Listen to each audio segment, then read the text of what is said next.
Acting is a business, and a good business needs a performance review.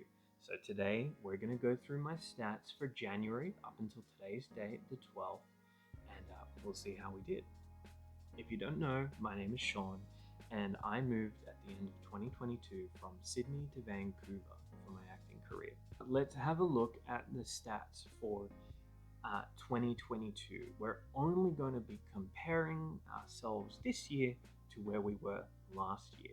Huge shout out to Will Westwater. He gave me the idea in one of his videos, and he was even kind enough to link the template down below. So make sure to check him out. Let's get right into it. The goals for this month and kind of for the year are to audition more than I auditioned last year. Auditioning more does not necessarily equal booking more. Booking is completely out of your control, but auditioning is not. To be the number one driver of my own success. Simple as that. No one else is in the driving seat but me. So, in January 2022, for the entire month, I went to 2 auditions. I know, right? So far, in January 2023, I've done 7. Now, a couple of things are at play here. In 2022, I had a job. I was somewhat established in the Sydney market, so I wasn't applying for unpaid work. Those 2 auditions were both paid, one in theatre and one in commercials. Now, in Vancouver, it's completely different. But still, to go from 2 to 7 auditions is a big increase. And it wasn't an accident. I opened myself up this year to voiceover auditions opportunities. Now, voiceover, I am only looking for paid work because a lot of the unpaid work for voiceover is of very low quality. Now, the on-camera auditions, most of them have been unpaid.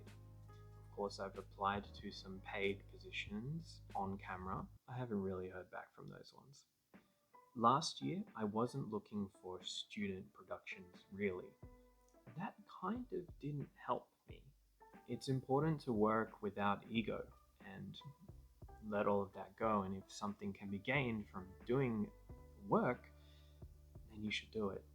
I've noticed here that often the student productions, at least for the final year, are all being submitted to festivals, which is great. So any that has a character that I would suit and mentions in the casting call that they're submitting to festivals, I'll be applying for, even if it's unpaid.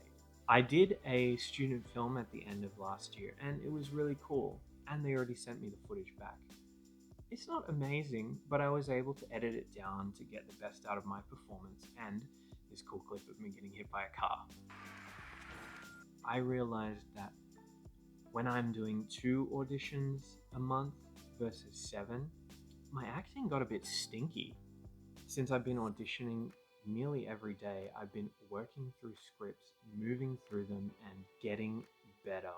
Just by practicing with auditions and self-tapes at home, my God, the difference.